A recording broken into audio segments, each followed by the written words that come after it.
안녕하세요. 저는 엄마 인생까지 걸고 한 맺힌 복수를 끝내고 온 여자입니다. 전 이번 일을 겪으면서 천성적으로 타고난 제 성격도 삶의 가치도 많이 달라졌습니다. 예전엔 측은지심도 많고 사람도 좋아하고 그랬죠. 어느 순간에 제 사람이란 확신이 들면 간도 쓸개도 아깝지 않게 내어주는 편이었고요. 그런데 남편과 시어머니를 보면서 그렇게 사는 제가 당하기 딱 좋은 인간이라는 걸 깨닫게 됐습니다. 왜 사람을 보고 괴물 같고 악마 같다고 하는지 알겠더군요. 아무리 선하고 좋은 마음으로 이해해보려 하고 참으면 참을수록 이용만 하려고 노리는 악랄한 인간 둘을 제 눈으로 봤으니까요. 설마 그걸 가족이 된 제가 당하리라곤 상상도 못했지만 이렇게 다 지나와서 보니 이쯤에서 끝낸 것이 천만다행이란 생각이 듭니다. 저희 부모님은 제가 태어나고부터 공장에서 오래 일하셨어요. 그래서 어릴 땐 공장터가 제 놀이터나 다름없었죠. 조심해 안 돼 하는 잔소리를 수없이 들으면서도 엄마 옆에 붙어 있고 싶었거든요. 그래서 엄마가 일하는 동안 할머니가 절 돌봐주셨는데 엄마가 보고 싶은 날에는 무작정 공장까지 찾아가곤 했어요. 유치원 버스를 공장 앞에 세워달라고 당당히 말하던 제 모습이 엄마는 아직도 생생하대요. 어머, 너 여기로 혼자 어떻게 찾아왔어? 설마 유치원에서 혼자 걸어온 거야? 아유, 내가 못 살아. 너 엄마 찾아오면 할머니가 놀란다고 말했어, 안 했어? 응? 또 혼나려고 이러지? 아예 안 되겠다. 너 저쪽에서 두 손 들고 서 있어. 잘못했어요. 엄마 보고 싶다니까 기사 아저씨가 데려다 준 건데. 기사 아저씨? 씩씩한 어린이는 보고 싶어도 참는 거야. 할머니도 너 오기만 기다리고 있잖아. 맛있는 것도 해놨다는데 저녁 되면 엄마가 바로 갈 건데 자꾸 이렇게 오면 어떡해. 일단 엄마 일해야 하니까 잠깐만 여기 있어. 아무 데도 가지 말고. 위험하니까 가만히 있어야 돼. 여기서 엄마 보고 있으면 안 돼? 아유, 엄마 일 끝내고 금방 간다니까. 거짓말. 엄마 맨날 나 자고 있을 때 오잖아. 금방 안 오면서. 아유, 왜 애를 혼내고 그래. 똘똘하게 잘 찾아왔는데 어떻게 저 조그만 게 여기까지 엄마 보겠다고 찾아올 생각을 다 했대. 오늘 내가 일 마무리 짓고 가면 금방 끝나니까 애 데리고 먼저 들어가. 아이, 괜찮아. 전화할 땐 엄마가 옆에 있어야지. 얼마나 보고 싶으면 그랬겠어. 아이, 먼저 가라니까. 번번이 너무 미안해요. 여길 데려다 달라고 그랬나 봐요. 아이고, 이 똘똘한 게 주소까지 외우고 있었나 보네. 나중에 공부 잘하겠다, 이 녀석. 엄마뿐 아니라 공장 직원분들은 그런 제 모습을 귀여우면서도 안타깝게 봤다고 하더라고요.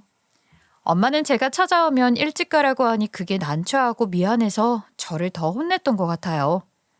그런데 그 나이엔 아무리 맛있는 밥을 해주고 예뻐해주는 할머니가 있어도 엄마 품이 그리울 때긴 하잖아요.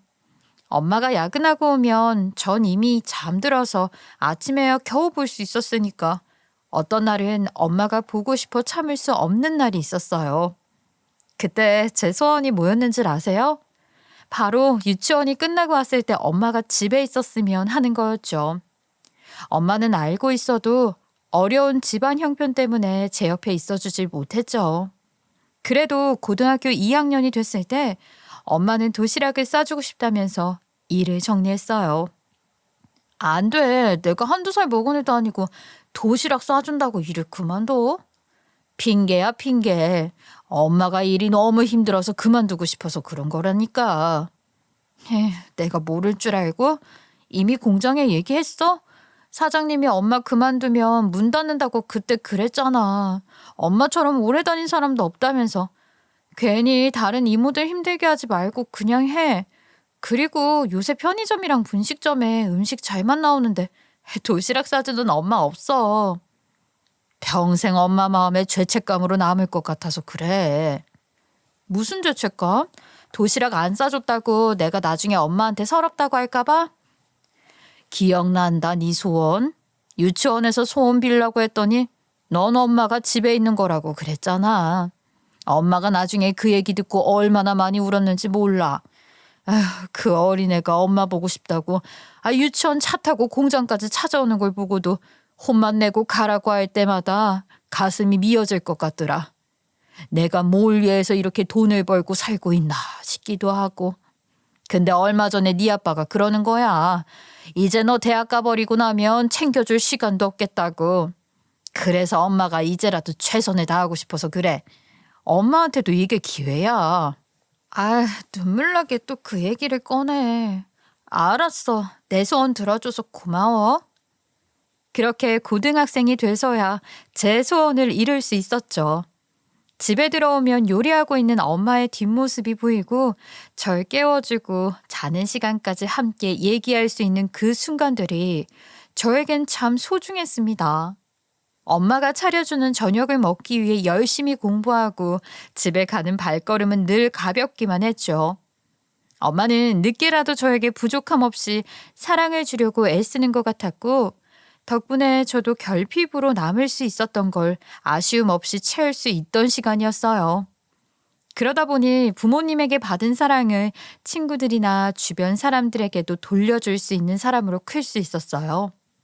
사실 남편을 만나게 된 것도 저에게 이런 마음이 없었다면 어려웠을 거예요. 전 대학교에 입학한 지 얼마 안 돼서 인근 술집에서 남학생들끼리 큰 싸움이 나서 학교가 들썩였던 때가 있어요. 저도 그걸 목격하고 좀 더 상황이 심각해지면 112에 신고해야겠다 생각하고 핸드폰을 손에 꽉 쥐고 있었죠. 그런데 제 뒤에서 비틀대던 한 남학생이 무거운 화분을 들더니 남편 등으로 던지려고 자세를 잡는 게 아니겠어요. 다른 남학생과 뒤엉켜 바닥을 구르고 있는 걸 보느라 신경이 쏠린 사람들 사이에서 그걸 본 저는 소리를 쳤어요. 조심해, 뒤에 화분, 빨리 피해, 이쪽으로. 그리고 전 재빨리 몸에 들고 있던 가방을 날려 남편 머리를 보호했어요. 그날 사건이 있고 난 뒤에 남편이 절 수소문했는지 같은 과 친구를 통해 연락이 왔더라고요. 고맙다는 인사를 꼭 해야겠다며 밥을 사겠다고 했죠. 큰일을 한 것 같지도 않은데 그렇게까지 하는 게 좀 멋쩍더라고요. 하지만 남편은 절 생명의 은인이라면서 인사까지 하더라고요. 그날 정말 고마웠어요. 제 생명의 은인이세요. 그날 생각만 하면 아직도 아찔하네요. 사실 이런 일이 많은 편인데 아무래도 체육학과다 보니까 괜히 지나만 가도 사람 툭툭 치고 시비 거는 남자애들이 많거든요. 그날도 술집에서 자꾸 시비를 걸어서 더 있다간 일 터지겠다 싶어 자리를 피한 건데 쫓아 나오는 바람에 그렇게 됐어요. 그때 혜민 씨 아니었으면 저 지금 머리 깨져서 살았는지 죽었는지도 모르고 누워만 있었을 거예요. 아니에요. 전 딱히 한 것도 없고 소리만 친 건데. 딱 2초만 늦었어도 머리 깨졌을걸요? 피 줄줄 나고. 제가 그래도 그 소리 때문에 바로 정신 차려서 피했어요. 그리고 가방까지 날려서 머리도 보호해줬잖아요. 여자들은 그런 순발력 잘 없는데 어떻게 그럴 생각을 했어요? 아빠가 알려준 거예요. 혹시 아버님이 체육 쪽에 몸담고 계세요? 아니요. 저희 부모님은 두 분 다 공장에서 오래 일했어요. 제가 어릴 때 엄마 보고 싶어서 공장 가면 위험하다고 오지도 못하게 하고 전 거기서 있겠다고 대성통곡하고 그랬대요. 그래서 아빠가 조금 더 컸을 땐 위험한 거 대처할 줄 알아야 한다면서 알려주셨어요. 제일 약한 부위를 보호하는 게 중요하다면서 알려주셨는데 그게 순간적으로 나왔나 보네요. 그랬군요. 제가 나중에 그럼 아버님께도 인사를 드려야겠네요. 남편은 첫 만남부터 제가 마음에 들었다고 하더라고요. 어쩐지 별로 깊은 대화를 나누지도 않았는데 갑자기 아빠한테까지 인사를 하겠다면서 농담처럼 얘기를 하는데 그게 예사롭지 않다고 생각은 했어요. 그날 밥 한 끼 먹고 헤어진 뒤부터 남편은 저를 지켜주겠다는 약속을 했죠. 오늘부턴 제가 맡을게요. 밥 한 끼로는 안 될 일이죠. 제 생명의 은인인데. 우리과 애들 말 들어보니까 학교 주변에 위험한 일도 꽤 많다 그러던데. 수업 늦게 끝나는 날 말만 하세요. 제가 이제부턴 무조건 지켜드릴 테니까 대학 졸업할 때까진 아무 걱정 안 하셔도 됩니다. 제가 이 머리는 좀 별로여도 몸 하나는 잘 써요. 믿어보세요. 아니에요. 그렇게까지 안 하셔도 되는데. 남편은 그걸 핑계 삼아 저를 더 자주 볼 생각이었는지 그날 이후로 수시로 연락이 오질 않나 수업 시간표까지 알아내서 수업이 늦게 끝나는 날이면 집까지 바래다주고 다시 기숙사로 돌아가더라고요. 하루는 그 모습을 본 부모님이 저녁을 먹고 가라며 남편을 불렀죠. 저는 왠지 부담스러워하지 않을까 했는데 바로 뛰어와서 식탁에 딱 앉더니 나중엔 아빠와 술까지 주고받는 걸 보게 됐습니다. 한 잔 받게나. 우리 딸 잘 지켜줘서 고맙네. 자네가 있어 안심돼. 아버님 감사합니다. 가득 채워주십시오. 저도 정말 큰 도움 받았고 당연히 해야 할 일을 하는 건데요. 제가 졸업할 때까지는 평생 위험한 일 생기지 않도록 옆을 든든히 지키고 살겠습니다. 잘 봐주십시오. 평생? 그럼 한 잔 더 줘야겠네. 그 말 지켜보겠어 앞으로. 우렁찬 남편의 목소리를 들으며 생각보다 더 용기 있는 사람이구나. 그리고 자기가 한 말을 반드시 행동으로 지키는 사람이란 믿음이 생겼어요. 우린 그때부터 풋풋한 대학 시절 첫사랑 같은 연애를 시작했고 졸업한 후에 각자 다른 회사에 취업해서 흔들림 없이 연애를 이어갔죠. 그렇게 자연스럽게 결혼 준비까지 시작하려고 하던데 건강하기만 했던 아빠가 갑작스럽게 제 곁을 떠나게 됐습니다. 아빠의 유일한 취미가 밤낚시를 가는 거였는데 혼자서 종종 머리도 식힐 겸 다녀오시고는 했어요. 그리고 떠나기 전날 아빠가 저한테 그러더라고요. 우리 딸 아빠랑 같이 안 갈래? 너 이 녀석아 결혼하면 이제 시간 없을 것 같아서. 누가 보면 내일 결혼식 하는 줄 알겠다. 아직 멀었어요 아빠. 나 실은 이번 주에 예약해 놓은 게 있어서 정리할 게 많은데 어쩌지? 나도 가고 싶은데 나중에 따라갈게요. 아이고 이제 우리 딸 보낼 때가 다 됐나 보네. 섭섭하다. 이젠 아빠하고 노는 것보단 남편하고 있는 게 좋다 그거지? 아빠가 오늘 큰 놈 하나 잡아서 사진 찍어서 보낼 테니까 봐. 알았지? 알았어요. 그래도 아직은 그 사람보다 아빠가 더 좋아. 알지? 그날따라 이상하게 절 멀리 떠나보내는 것처럼 아쉬워하고 그윽하게 쳐다보던 눈빛이 마음에 걸렸는데 그 인사가 마지막이 될 줄은 몰랐습니다. 지금 생각해보면 정말 떠날 걸 알고 그랬던 걸까 싶기까지 하더라고요. 아빠 따라서 낚시도 가고 결혼식 날에도 제 손을 꼭 잡고 결혼식장까지 함께 걷는 모습을 당연하게 그려왔는데 제 앞엔 후회밖에 남지 않았습니다. 황망한 현실 앞에서 당장 눈앞에 밀려있던 결혼 준비를 제대로 할 수가 없었어요. 남편은 장례식과 결혼 준비를 함께 맡아 했고 그리고 저에게 이런 제안을 하더라고요. 나 아버님께 한 약속 지킬 거야. 아버님 없을 땐 내가 당신 지켜주겠다고. 대학교 때 한 말 아버님도 그거 믿고 편하게 가셨을 거야. 이번에 아버님 보내드리면서 그때 생각이 나더라고. 그러니까 이제부터 이런 일 없게 내가 당신 곁에 꼭 붙어 있을게. 이제 불안하고 안 좋은 생각 안 해도 돼. 항상 당신 보이는 곳에 있을 거야. 괜찮아. 몰랐어. 이렇게 하루아침에 나 혼자 남겨놓고 갈 수가 있구나. 누가 혼자야. 어머니랑 내가 당신 옆에 이렇게 있는데. 나 너무 무서워. 전 몸을 바들바들 떨며 남편 품에 안겨서 한참을 울었습니다.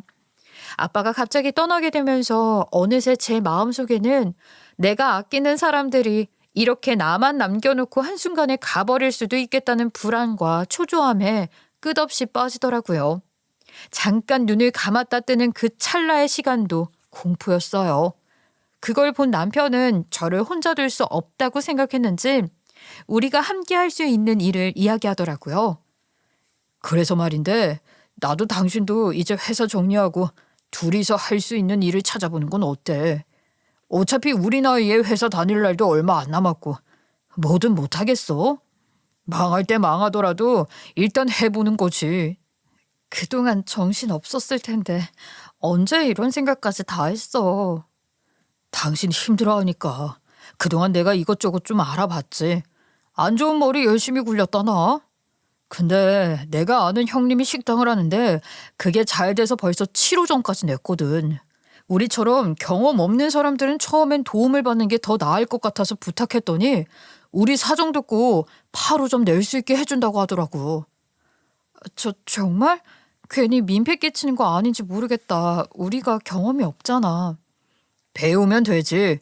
그래도 몸으로 하는 건 내가 잘하잖아. 우리 둘이 합하면 무서울 게 없잖아.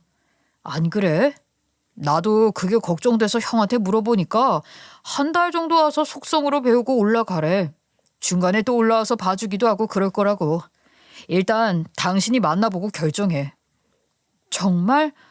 그렇게만 되면 너무 좋지. 너무 감사하다. 나한테 친형이나 다름없어. 편하게 생각해도 돼. 그리고 당신한텐 지금 가족하고 함께 지내는 게 가장 좋은 방법일 것 같아서 떨어져 지내면 당신 불안해하잖아. 몸은 좀 힘들겠지만. 몸 힘든 건 아무것도 아니지.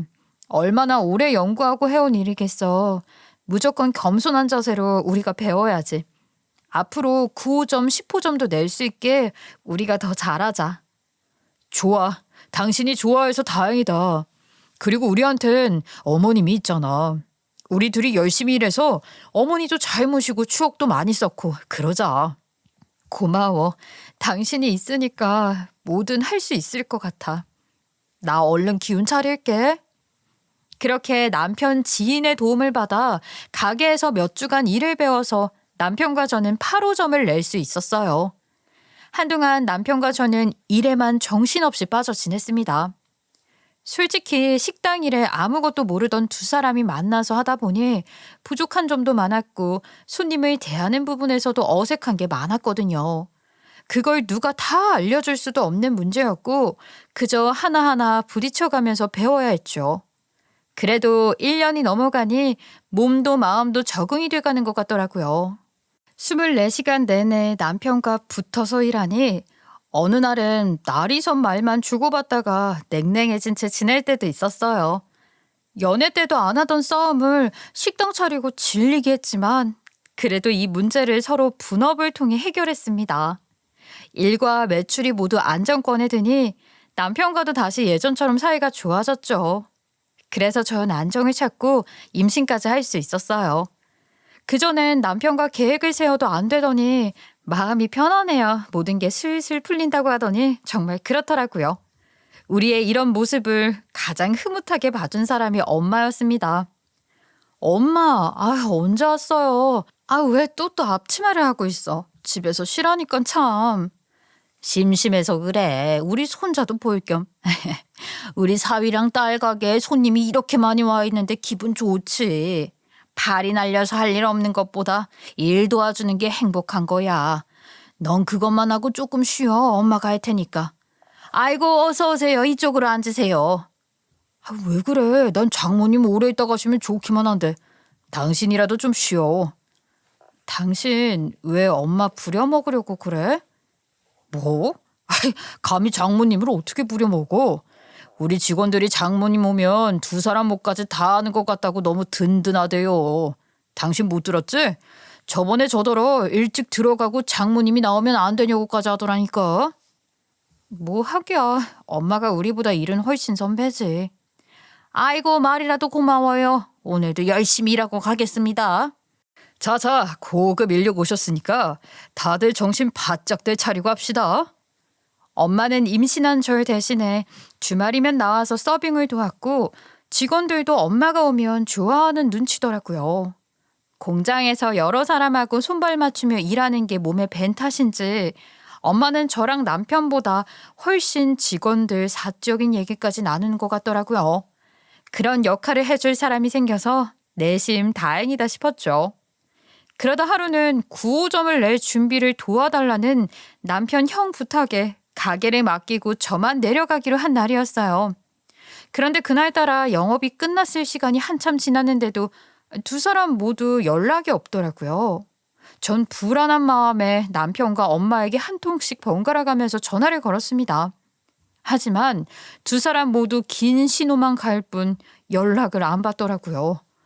결국 식당까지 전화했는데도 아무런 답이 없었습니다. 손님이 아무리 많고 정신없는 날이라고 해도 마감하고 1시간씩이나 전화도 못 받을 정도는 아니거든요.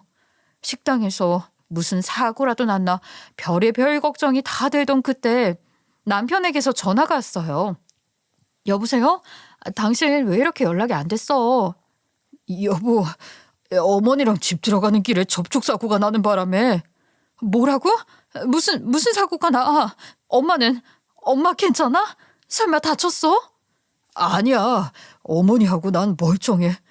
근데 지금 문제는 우리 쪽에서 사람을 쳐서 지금 그 사람이 많이 다쳤어. 일단 병원으로 옮겼는데 상태를 더 봐야 한다고 해서 기다리고 있어. 사람을 쳤다고? 남편의 그 말에 제 심장이 쿵 내려앉더군요. 무엇보다 더 걱정됐던 게 남편이 항상 주말 영업이 끝나면 내일이 휴무랍시고 직원들과 술을 한 잔씩 하곤 했거든요. 음주운전까지 걸리면 일이 더 커질 수밖에 없다는 생각이 들었죠. 여보, 일단 우리 애를 생각해서라도 진정하고 심호흡해, 어? 지금 그게 문제야? 당신 또 술 마셨지? 그러고 운전까지 한 거야? 내가 말했잖아. 푼돈 아끼려다가 큰일 난다고. 술을 마셨으면 대리를 부르던지 택시를 타고 집에 갔어야지. 오늘은 엄마까지 태우고 이 사달을 낸 거야. 당신 진짜 제정신이야? 빨리 엄마 바꿔줘. 여보, 그게 어머니 경찰서에 갔어. 뭐? 무슨 소리야? 엄마가 경찰서에 왜 가? 충격에 안 그래도 놀란 가슴이 또 한 번 경찰서에 갔단 엄마 말을 들으니 더 진정되지 않더군요. 점점 빨라지는 맥박 소리에 제 목소리도 격양돼 떨리기 시작했습니다. 말해보라고. 사람 미치게 하지 말고. 엄마가 왜? 어머니가 운전했거든. 어? 다시 말해봐. 엄마가 운전을 왜 해? 이 동네에 차 많다고 무서워서 못하겠다고 하는 사람한테 당신이 하라고 시킨 거야? 갑자기 하지도 않는 운전을 왜 오늘 했냐고 묻잖아. 내가 오늘 술 마시고 운전하면 안 될 것 같아서 어머니한테 부탁했다 그래. 어머니가 이 정도 거리는 충분히 할 수 있다고 그래서 맡긴 건데 나도 옆에 있으니까 할 수 있을 줄 알았지. 근데 갑자기 신호를 못 보고 쭉 엑셀을 밟은 바람에. 그럼 지금 엄마 옆엔 아무도 없는 거야? 어차피 내가 가도 할 수 있는 게 없어서. 사고가 났단 사실보다 저는 남편의 태도에 화가 더 치밀더군요. 평소 엄마는 시골에서만 운전해서 그런지 여기서 하는 게 겁난다며 제가 해보라고 해도 거절하던 사람이었거든요. 그런 엄마에게 운전대를 맡긴 것도 참을 수 없는 일이었지만 아무리 정신이 없었다고 해도 엄마 혼자 경찰서에 보내고 온 남편 행동도 저로선 이해가 가질 않았습니다. 그게 할 소리야 지금? 그렇다고 엄마를 어떻게 혼자 보내. 아무리 정신이 없어도 그렇지. 1시간 넘게 아무 연락도 안 받고 있다가 엄마 혼자 조사 보내놓고 뭐? 경찰이 어머니부터 데리고 가는 걸 내가 무슨 수로 막아. 일단 여기 상황을 보라고 하니까 합의라도 해보려고 와 있는 거잖아. 이런 일 당하고 나도 무슨 정신이 있었겠어. 왜 내 탓만 하는데? 나도 놀랐다고. 나한테 연락이라도 했으면 됐잖아.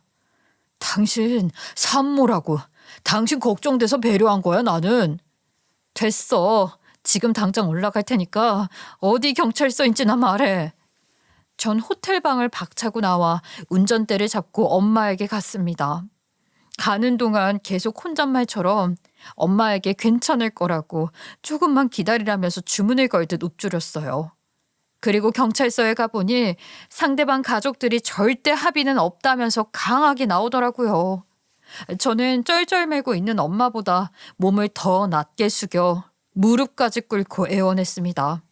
만삭인 배가 눌리는 고통을 겪으면서도 참았죠. 부탁드리겠습니다. 정말 죄송합니다. 정말 죄송합니다. 합의만 해주시면 제가 얼마든지 보상금은 원하시는 만큼 드리겠습니다. 곧 태어날 아이를 봐서라도 합의 부탁드립니다. 선처? 우리 아들은 지금 중환자실에서 피출갑이 돼서 누워있어. 너희가 그 꼴을 봤으면 이 소리는 못하지. 근데 뻔뻔스럽게 합의 죽어도 안 해. 우리 아들 깨어나도 파란 쪽 못 쓸 수도 있다는 말 못 들었어. 이것들아. 아니 곧 태어날 네 애까지 싹 다 팔을 분질러 놔도 내 속이 안 풀려? 얼마나 놀라셨을지 이런 말로 부족하다는 건 압니다. 그래도 엄마 연세도 있고 부탁드립니다. 어떻게 한 번만 안 되겠습니까? 왜 네가 사과해. 잘못한 사람은 난데 정말 잘못했습니다. 노망 났어 이 할망구는. 장롱 면허 주제에 운전을 왜 하냐고. 콩밥이나 처먹다 깜빵에서 죽어야 아무한테도 피해 안 주고 곱게 갈 거다. 이 할망구 감방에서 죽을 때까지 썩어. 저기요 부탁드립니다. 그렇게 가지 마시고 제발. 피해 가족은 당장 제 팔을 부러뜨릴 기세로 노려보더니 엄마와 저를 뿌리치고 가버리더군요. 그렇게 합의는 물 건너갔고 엄마는 장롱 면허로 운전대까지 잡고 사람을 보내버릴 뻔한 천하의 파렴치한 인간이 돼 있더라고요. 그 모습을 보고 있는데 제 심정이 더 미칠 것 같았습니다. 그런데 넋이 나간 엄마는 몸에 힘이 풀리는지 벽에 기대서 앉더니 제 배를 보더니 그제야 정신이 든다는 듯 가만히 얼어만지더군요. 여기까지 왜 왔어? 우리 손주 놀랐겠다. 배는 안 아파? 엄마, 갑자기 안 하던 운전을 했어 왜? 미안하다. 근데 지금부터 정신 바짝 차리고 엄마 이야기 들어. 받아들이면 돼. 엄마가 잘못한 일이고 저 사람들 마음 풀리려면 감방 갔다 오는 게 낫다. 곧 태어날 우리 손자만 생각하자. 엄마를 어떻게 감방에 보내? 무슨 말도 안 되는 소리를 해? 내가 어떻게든 합의해서 올게. 엄만 걱정 안 해도 돼. 그런 일은 절대 없어. 괜히 합의한다고 찾아갔다간 네 몸만 다쳐. 그러니까 가만히 있어. 알았지? 그리고 나중에 우리 손자한테 저 사람들이 해코지라도 하면 어쩔래? 팔이라도 부러뜨리면 어쩔 거냐고. 여기서 우리가 죄값 치르는 게 맞아. 뭐? 난 엄마 절대 못 보내. 내가 무슨 수를 써서라도 해결할 거야. 내 발로 들어갈 거다. 그러니까 괜히 힘 빼지 마. 엄마 자꾸 왜 그래? 방법을 찾아보자니까. 전 재산이라도 주면 돼. 제 말에 엄마는 얼굴을 딱 잡더니 눈을 똑바로 보고 말하더군요. 단호한 엄마의 표정에 저도 그대로 행동을 멈췄습니다. 엄마 말 들어. 너 이제 혼자 아니야. 새 식구라고. 엄마가 바라는 건 가게 운영 잘하고 건강하게 출산해서 엄마 갔다 왔을 때 건강한 손자 품에 안는 거야. 엄마는 앞으로 살 날도 얼마 안 남아서 이런 일 얼마든지 겪어도 아무 상관없어. 창창한 너희하고 다르지. 엄마가 하면 돼. 엄마는 이 짧은 시간에 모든 걸 결정 내린 것 같았어요. 하지만 엄마가 옥에 가는 걸 저는 상상도 할 수 없어 계속 제 배를 만지고 얼굴을 감싸주면서 정신을 차리라고 해도 머리가 멍하기만 했죠. 다행히 깊게 반성하는 엄마의 상황을 법정에서 선처받게 돼 3개월을 받았고 엄마는 마음 편히 다녀오겠다면서 곧 보자는 이야기를 하고 떠났습니다. 엄마 될 사람은 쉽게 우는 거 아니야. 울지 마. 네가 슬퍼하면 뱃속에 애도 같이 슬퍼하니까 얼른 그쳐. 우리는 곧 보면 돼. 우리 손자 세상에 나오면 이 할미도 금방 나오니까 곧 보자. 몸조리 잘하고. 알았지? 장모님, 여긴 걱정하지 말고 다녀오세요. 제가 이 사람 잘 지키겠습니다. 약속한 것 잊지 말게 자네. 전 엄마 말을 듣고 나니 쉽게 울 수도 없어 허벅지를 움켜쥐고 안간힘을 쓰며 참았습니다. 남편의 부축을 받고 나와 송치되는 엄마를 그저 바라볼 수밖에 없었죠. 엄마의 바람대로 우리 아이만큼은 이 슬픔을 모르길 바라는 마음뿐이었어요. 겨울이 다가올수록 열악한 곳에서 지낼 엄마 생각이 한참을 울었습니다. 할 수 있는 일이라곤 엄마가 해준 말만 상기하며 출산 준비에 임하는 것이었죠. 진통이 올 때마다 엄마를 생각했습니다. 하룻밤도 편히 잠들지 못했을 긴 밤, 찬 공기. 그런 생각에 마음이 더 아프더라고요. 그리고 저는 엄마와 같은 고통을 나누겠다는 심경으로 피해자 가족들을 매일같이 찾아가 매일같이 무릎을 꿇고 석고대죄를 했어요. 남편은 그런 제게 이미 엄마가 벌을 받고 있는데 그럴 필요 없다고 저를 나무라더라고요. 하지만 피해자 가족들도 제 진심과 제 사과에 마음이 기우는 것 같았어요. 하루는 출산을 앞둔 제게 아이 내복을 선물해주며 이제 그만 오라고 하더라고요. 그 말이 용서한다, 이해한다라는 한마디보다 더 큰 용서를 해주었구나 하는 마음이 들었어요. 그리고 다행히 아이는 아주 건강한 울음소리를 내며 세상에 나왔습니다. 아이 울음소리를 들으면서 저도 그간 꾹꾹 눌렀던 울음을 한 번에 터뜨렸어요. 아이만큼이나 더 아이처럼 엉엉 울었죠. 그리고 산후조리를 하는 동안 점점 남편이 다른 사람이 돼가는 느낌을 받았어요. 아니, 더 정확히 말하면 오래전부터 속았다는 걸 깨닫게 된 것이죠. 갑자기 식당에 시어머니를 불러서 우리 둘 외엔 절대 맡기지 않았던 카운터를 떡 내주더니 나중엔 운영 방침까지 제멋대로 바꿔 직원들 원성이 자자했죠. 엄마가 오니까 매출이 더 잘 나와. 직원들 말 신경 쓸 필요 없어. 아, 그거 괜히 텃세 부린 거라고. 엄마가 어른으로서 한 소리 하면 그걸 못 받아들여. 요즘 애들 그렇잖아. 이참에 내보낼까 싶기도 해. 이럴 때일수록 직원들 지키라고 했잖아. 나까지 빠져서 힘든데도 군소리 한 번 안 하잖아. 그리고 왜 어머니한테 돈을 맡겨? 우리 엄마도 서빙 외엔 일 안 시켰던 거 알면서 왜 그래? 왜 멋대로냐고.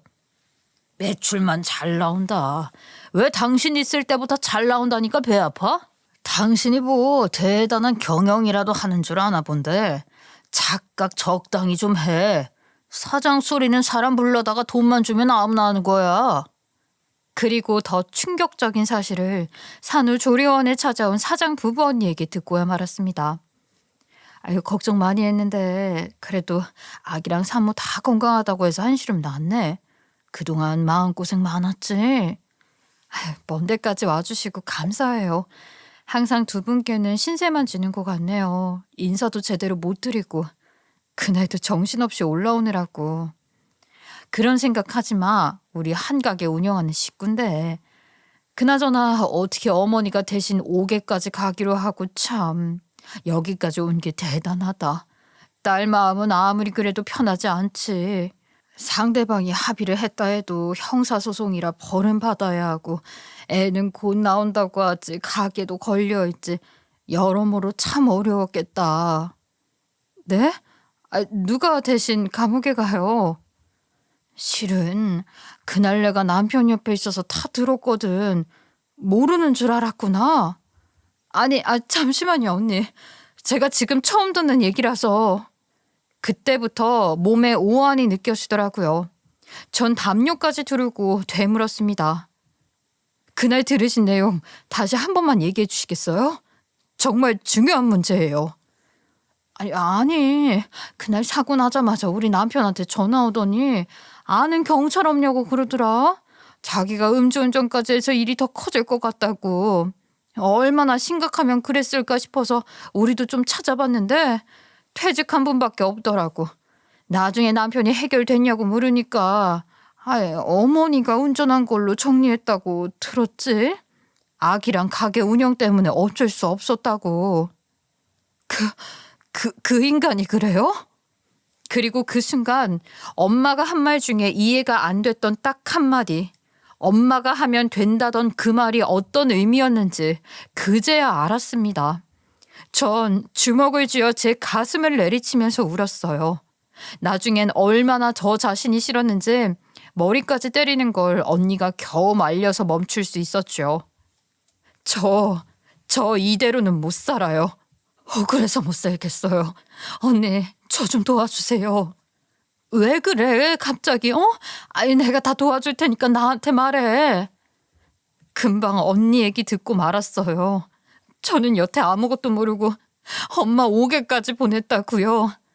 그 인간 저까지 속이고 이 모든 걸 다 계획한 거예요. 식당 운영도 저 없는 사이에 다 바꾸고 시어머니까지 데리고 와서 만지고 있다고요. 저 당장 나가서 엄마부터 데려올래요. 뭐라고? 그럼 가족들끼리 합의된 게 전혀 아니었던 거야? 아니, 어쩐지. 우리도 나이 많은 어머니를 보내는 게 이해가 안 되긴 했어. 어떻게 그 일을 뒤에서 너 몰래 꾸밀 수가 있어. 진짜 이건 사람이 할 짓이 아니지. 우리 엄마 거기서 지금 얼마나 힘들까. 이게 다 저 때문이에요. 그런 인간 만난 제 잘못이에요. 난 맞아도 싸. 그만해. 내가 도와줄게. 어차피 가게 남편이 운영은 몰라서 전체적인 건 아무것도 모르니까 내가 다 도울 수 있어. 그리고 증거도 찾아줄게. 그러니까 우리 변호사 찾고 제대로 준비하자. 나 진짜 끝까지 갈 거예요. 저는 이 모든 게 미련하게 남편을 믿은 제 탓으로 돌렸습니다. 겨우 우울감에서 벗어날 때쯤 죄책감이 절 짓누른 것이죠. 엄마가 그 지옥 같은 시간을 겪고 나오는 동안 언니의 도움을 받아 복수를 위한 많은 증거를 모았어요. 언니도 홀어머니를 혼자 모신 사람으로서 누구보다 제 심정을 잘 알더라고요. 그리고 태연하게 가게에 나가 이를 악물고 버텼습니다. 엄마가 나오자마자 모든 걸 시작할 생각이었어요. 그런데 참을 인을 수없이도 썼던 제 심정을 모르는지 잠자고 있는 줄 아는 제 코털을 건드리더라고요. 비켜. 왜 자꾸 개를 맞고 서 있어? 얼쩡대지 말고 가서 애 낳아보라니까. 그건 제가 정해요. 어머니가 좀 나와주실래요? 뭐야? 이제 가게 운영에서 손 떼라 너는. 내가 우리 아들하고 알아서 하면 되니까 넌 남편한테 생활비 받았으면 되지. 누가 돈 훔쳐간다니? 어차피 너 없는 동안 바뀐 게 많아서 너는 따라오지도 못해. 제가 사장인데 누굴 따라가요? 어머니 멋대로 바꾼 게 많아서 다시 정리하려고요. 그 사람도 힘만 쓸 줄 알지 이런 쪽으로는 텅텅 비었거든요. 뭐? 텅텅? 이게 지금 내 앞에서 대놓고 내 아들을 욕하는 거야? 네? 제가 없는 말 한 것도 아닌데 왜 그러세요? 시어머니가 입을 열 때마다 당장이라도 당신 아들 감옥에 쳐놓겠다고 말하고 싶었지만 엄마가 출소하고 가게에 와 모든 걸 제 쪽으로 돌려놓아야 했기에 꾹 참았습니다. 전 아이 때문에 집에 따뜻하게 보일러 켜고 지내는 생활이 미안해 가슴이 미어질 지경이었어요. 코를 쿨쿨 골며 자는 남편 놈을 볼 때마다 주먹이 쥐어졌습니다. 그리고 새벽마다 잠든 그 인간을 보며 말했죠. 그래, 잘 자라 자. 이렇게 지낼 시간 얼마 안 남았으니까 참는다. 우리 엄마 고생한 시간만큼. 아니, 곱절로 그 안에서 썩게 해줄 거야. 조금만 기다려. 몇 밤 안 남았어. 그리고 옥에서 시린발로 겨울을 나고 있을 엄마를 생각해 전 한 번씩 얼음장 같은 물로 설거지를 하고 발이 깨질 것 같은 고통을 느끼곤 했습니다. 그렇게라도 엄마의 아픔을 헤아리고 싶었거든요. 그런데 엄마가 출소를 한 날 저는 끔찍한 장면을 보고야 말았어요. 제가 계산한 날과는 달리 엄마는 며칠 더 일찍 출소해 집으로 왔더군요. 얼마나 손자가 보고 싶어 아른거렸는지 연락도 안 하고 부랴부랴 서둘러 집으로 온 겁니다. 그때 하필 전 식당에 잠시 들러 재료 준비하는 걸 보고 돌아오는 길이었고 엘리베이터 문이 열리자마자 복도에 시어머니 목소리가 쩌렁쩌렁 울리더라고요. 시어머니는 문을 살짝 열어놓은 채 이야기를 하고 있더라고요. 어머, 미쳤나 봐, 이 여자가.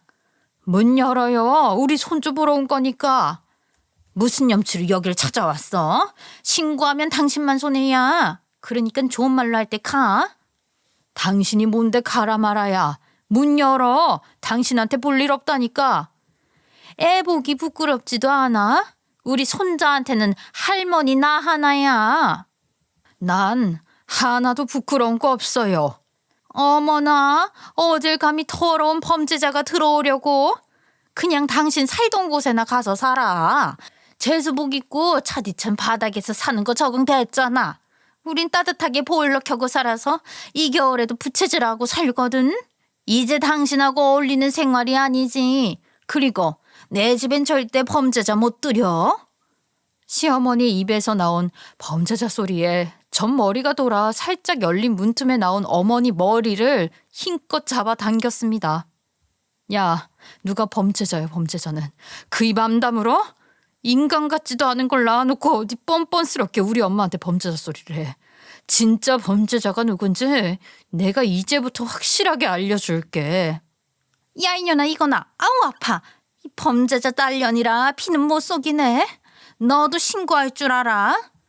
네, 신고하세요. 빨리 경찰 불러주세요. 저도 바라던 바예요. 얼마 뒤 엄마와 저, 시어머니랑 남편까지 우린 경찰서로 직행에 다시 마주하게 됐습니다. 제가 기다리고 기다리던 순간이었어요. 그렇게 전 제가 이를 갈면서 모은 증거들을 그 자리에 모두 제출했어요.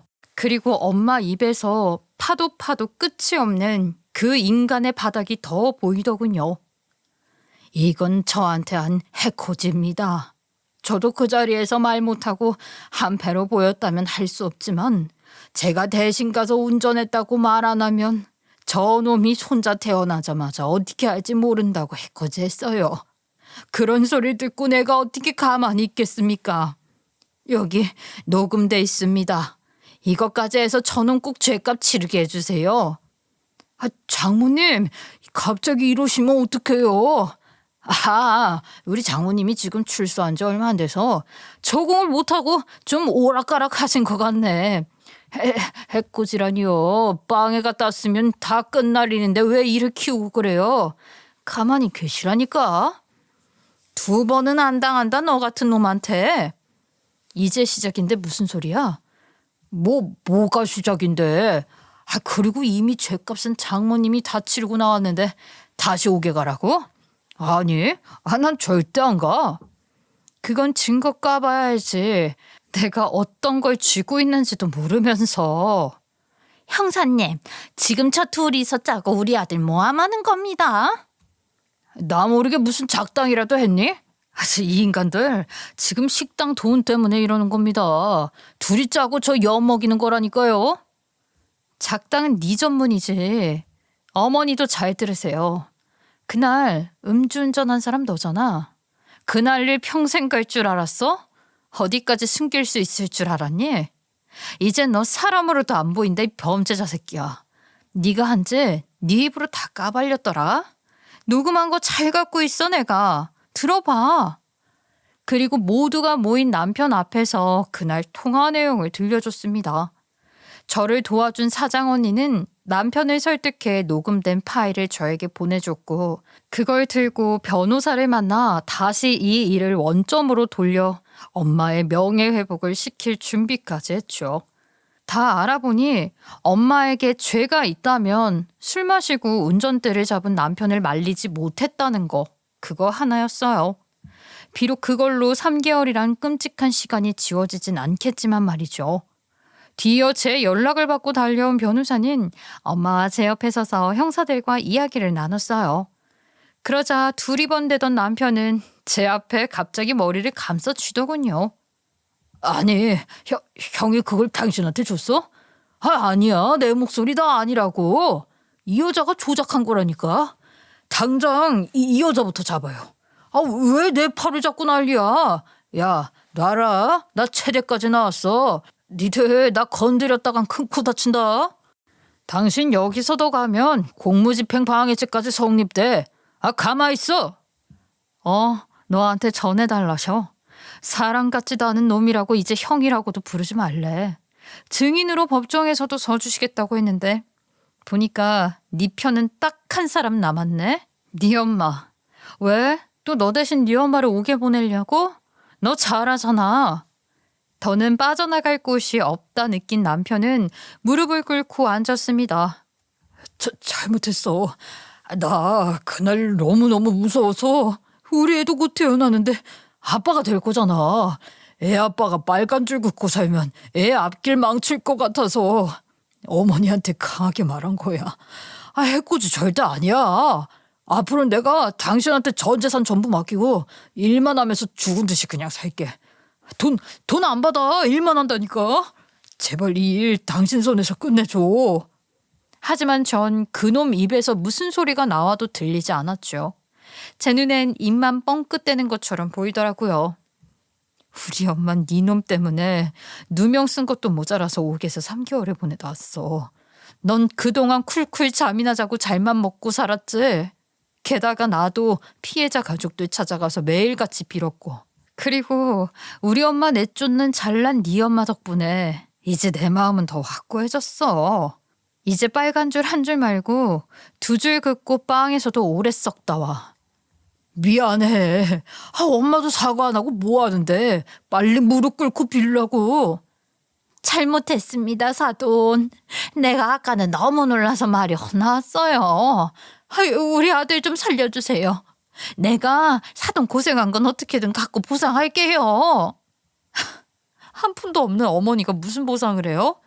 보상 뜻이나 아세요? 생각났다. 이걸 잊고 갈 뻔했네. 어머닌 우리 가게에서 돈 빼돌린 걸 직원들이 저한테 찍어서 보내줬거든요. 그것도 여기 온 김에 같이 신고하고 갈게요. 내가 보는 눈 많다고 하지 말랬잖아. 나 엄마까지 못 도와줘. 두 분 다 합의 같은 건 없습니다. 그렇게 저는 엄마 손을 잡고 떳떳하게 경찰서를 나왔죠. 엄마에게 해코지와 위증, 사기까지 혐의가 불어난 남편은 재판에 넘어갔고 전 피해 가족분들에게 다시 연락해 이 모습을 꼭 봐달라고 부탁드렸습니다. 남편은 끝까지 본인은 기억이 안 난다면서 잡아댔지만 이미 녹음 파일 안에 본인 이름과 시간, 장소까지 모든 상황이 정확했죠. 변호사님도 이런 부분이 법정에서 악질 사례로 남아야 한다면서 강한 처벌을 부탁하더라고요. 시어머니의 재판까지 시작해서 해결할 일이 산더미 같았지만 그 와중에도 사장 언니 도움을 받아 악착같이 구호점을 열었습니다. 사실 구호점은 제 가족과도 같은 직원들의 기반을 마련해주고 싶었기에 무리해서라도 하루빨리 열고 싶다는 생각이 컸거든요. 산후조리원에 있을 때부터 남편보다 절 신뢰하고 제 편에 서서 모든 걸 알려준 사람들이었으니까요. 요즘 저는 가게 2개를 오가면서 바쁘게 지내고 있습니다. 장사꾼이 되면 하루 매출에 기분이 연연하게 되는데 그보다 중요한 게 직원들하고 마무리하는 시간이더라고요. 엄마도 와서 열심히 도와주다 보니 진짜 제 사람들과 일하는 기분이 드네요. 그리고 전 남편은 징역형이 나왔는데 제가 엄마에게 씁쓸한 표정을 지으며 내심 아쉬워했더니 그런 이야기를 해주더라고요. 평생 썩게 만들고 싶었는데 미안해. 엄마 살고 나온 걸 생각하면 아쉬워. 아니야. 시간이 문제가 아니라 앞으로 살고 나와서 세상 캄캄하고 주변에 사람 하나도 없으면 거기서부터 철창만 없지 또 징역 사는 거야. 새로 시작할 수 있는 기반을 우리가 아예 없애버렸잖아. 모든 사람이 네 뒤에 있고 심지어 자기 엄마랑도 연 끊었다면서. 자식, 아내, 부모, 친구 다 잃고 아무도 없는 삶처럼 큰 벌이 또 있겠니? 아쉬워할 거 없다. 엄마는 그 증거 하나 모으겠다고 거길 들어간 거야? 그놈 가죽을 확 벗겨버리는 게 내 목표였거든. 3개월이면 싼값이다 생각했던 거야. 스스로 부끄럽지 않고 마음이 떳떳해서 그런지 거기 있는 것도 견딜만 했어. 그리고 나도 그놈이 운전대 못 잡게 끝까지 막았었어야 했는데 그냥 냅두게 했으니까 그 벌은 받아야지. 내가 그 시간 엄마 인생에서 말끔히 지워줄게. 나 믿지? 어쩌다 엄마까지 이렇게 험난한 가시밭길을 걷게 했는지 아직도 화가 나다가 죄책감이 들다가 그렇긴 해요. 하지만 오늘 이 사연의 끝으로 이 일을 묻어두고 앞을 보고 나아가려고 합니다. 엄마까지 저로 인해 힘든 시간 겪게 한 만큼 더 행복해지기 위해 노력하는 게 맞겠죠. 그리고 나중에 우리 아이가 컸을 때도 엄마랑 할머니가 이 시간을 잘 극복했고 열심히 살면서 지나왔다고 말해주고 싶습니다. 멀리서나마 응원해 주시고요. 제 긴 이야기 들어주셔서 감사합니다.